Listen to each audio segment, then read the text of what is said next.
Então, mas dá para fazer. O Flamengo teve, em alguns momentos, uma instabilidade de jogadores. Everton Ribeiro viveu o melhor ano da carreira dele no ano passado? Não. De longe, teve irregularidade. O Bruno Henrique, em alguns momentos, teve problema com lesão, chegou a jogar até muitas vezes no sacrifício. Então, diante do que é o calendário do futebol brasileiro, se pode pensar num Flamengo que tenha, como uma cartada, como uma alternativa, ter o Pedro como titular. E por isso eu vejo que o Paulo Souza ganha pontos quando de cara já assume o compromisso de falar, opa, é um trabalho meu buscar um espaço maior para o Pedro. Então, porque de fato, o treinador competente, um treinador capaz, consegue conciliar muito bem as características do Pedro com o do Gabigol. Que o Gabigol, a gente fala, o Gabigol é centroavante. O Gabigol começou como um jogador de ponta. Ele tem esse recurso também de jogar por ali, de finalizar de longa distância, tem velocidade. Então, nesse aspecto, o Gabigol saindo da área, ele não perde poder de fogo. Pelo contrário, ele se associando ao Pedro, ele pode potencializar coisas que ele já tem, principalmente para chegar de frente para finalizar. Então, acho que o grande desafio do Paulo Souza é esse, ser o técnico, o primeiro que vai conseguir ter uma formação, ter uma cartada de titular com Pedro e Gabigol. Não precisa ser em todos os jogos. Não, o Everton Ribeiro precisa ter cadeira cativa no time? Não precisa, é um jogador importante. Dependendo das partidas, a característica do Pedro pode casar melhor. A questão é, para mim, o Renato e até o Rogério foram muito deterministas nessa questão. Não dá para jogar. E o próprio Domi chegou a ser flexível. O Domi, não, dá para pensar. Se não me lembro, no jogo da Libertadores, que o Domi era o técnico do Flamengo, no Maracanã contra o Del Valle, os dois saíram jogando juntos e o Flamengo fez uma boa partida. Então não é inviável que os dois joguem juntos. O que não pode acontecer é que o treinador simplesmente não considere essa possibilidade. Pela qualidade que os dois têm, pela inteligência de jogo, eu vejo que é uma obrigação pensar no Pedro com mais tempo nesse time. É um desafio para o Paulo Souza, o Prates? Ele tem que tentar isso?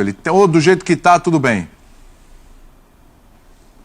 Não, eu acho que um dos desafios de qualquer treinador, William, é buscar alternativas para o melhor que o time esteja, né? Porque, assim, você está muito bem, resolve para hoje, resolve para amanhã, mas às vezes você pode encontrar mais à frente uma circunstância que você não está acostumado, ou que você não está treinado para aquilo. Agora, o Pedro não jogou tanto no Flamengo, porque, como falaram os companheiros muito bem aí, a concorrência é muito alta, a concorrência é boa, né? Então, assim, o Pedro já viveu fases em que ele parecia estar melhor que o Gabriel, mas o Gabriel é muito bom, né? Então, assim, não é que o Pedro não joga porque alguém pior que ele está jogando, não. Muitas vezes alguém melhor que ele está jogando. Mas é claro que o desafio do Paulo Souza também é observar a fase que cada um atravessa, é o que cada um pode oferecer em circunstâncias diferentes. Mas se você limitar a discussão a Pedro ou Gabriel, o Gabriel está à frente dele. O Gabriel tem no Flamengo uma história já muito rica, muito bonita, e o Gabriel é um jogador que finaliza muito bem e dá outras opções diferentes das opções que o Pedro, por exemplo, que é um centroavante, oferece. Né? O Pedro já resolveu os jogos para o Flamengo, às vezes quando alguém não pôde jogar, ou às vezes quando ele esteve melhor que outros concorrentes da posição. Mas eu acho que é justificável o Pedro não ter tantos jogos assim. Ele está em uma posição que o Flamengo tem muita gente boa.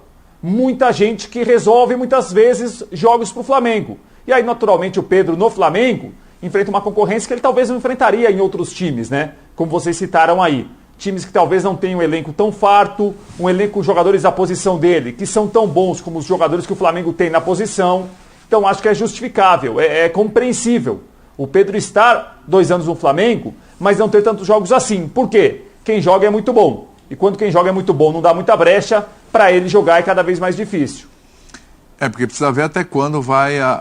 O Pedro tem sido muito consciente ali, a não ser aquele momento da Olimpíada que ele ficou aborrecido, né, de não poder ir, afetou um pouquinho lá o momento dele, mas ele tem sido muito consciente ali da situação dele, mas até quando, né?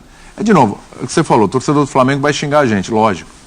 Tem que ficar os dois, vocês estão querendo tirar o Pedro. Não, você está analisando a situação do jogador. Está querendo tirar o Pedro. Pois é, você está analisando, tentando entrar na cabeça do jogador, que ele é um cara que almeja a seleção brasileira. Tá na cara. O jeito que ele ficou depois que não pôde ir para a Olimpíada, tá na cara que o Pedro almeja a seleção brasileira. Para ele ir para a seleção brasileira, Ele tem que jogar. Ele tem que jogar. Eu, como amante do futebol, eu torço para que o Pedro jogue mais. Também, Ele, ele é ótimo. Eu gosto de ver o Pedro jogar. Além de fazer gol, faz gols bonitos, sabe de jogar. Quando não faz gol, ele cria oportunidades para os outros, né? Tem um bom toque de bola, joga de cabeça erguida. É um centroavante raro hoje em dia. É uma pena que ele fique tanto tempo no banco de reservas. Tomara que ele tenha mais oportunidades. O grande problema, e aí eu citei o grande problema, é o Gabigol, mas não é só o Gabigol. É quando você fala, tá bom, o Pedro vai jogar e vai sair quem?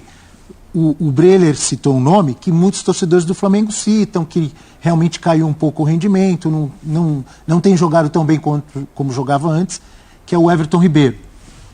Mas é o Everton Ribeiro ainda, que também tem história no Flamengo, é um grande jogador e que continua sendo convocado para a seleção brasileira. Olha que curiosidade.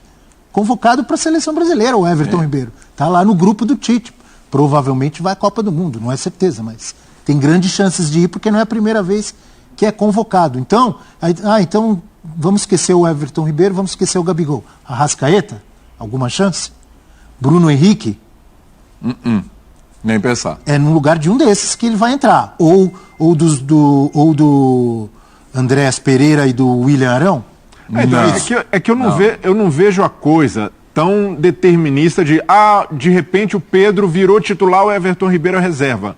Num time como o Flamengo, você precisa ter uma alternativa de ter os dois saindo. Como falamos do Ademir agora há pouco. Sim, Ele não precisa ser o titular absoluto, mas eu acho que precisa ter mais oportunidades de jogar mesmo. Ele teve poucas. Exato. E o Pedro, sempre que acionado, corresponde no Flamengo. O cara entrega gol, entrega presença de área, é muito competitivo. Então, um jogador como ele merece ser tratado como uma opção, como primeira opção em algumas situações. E há jogos em que o Flamengo pode jogar com uma característica diferente, que você vai talvez precisar de um pouco mais de velocidade pelo lado e nem tanto do poder de criação do Everton Ribeiro. Há jogos que você vai precisar poupar o Arrascaeta. Então, diante dessa possibilidade do que é a temporada, eu vejo que não dá para um técnico do Flamengo simplesmente descartar, Pedro e Gabigol não dá porque não jogam juntos. Espera lá, não é por aí, eles têm características que podem perfeitamente ser conciliáveis. A gente fala muito do Textor aqui, vamos falar hoje do Freeland. Freeland? Conhece o Freeland? Hã? Que coisa, hein? Tá demais o Botafogo, não? Fogão tá demais. Fogão poliglota. Freeland. Parece o nome de brinquedo dos parques da Disney. Freeland. Fila pro Freeland. Freeland tá demais. Diretor do Botafogo, hein? Eduardo Freeland. A gente não tá rico.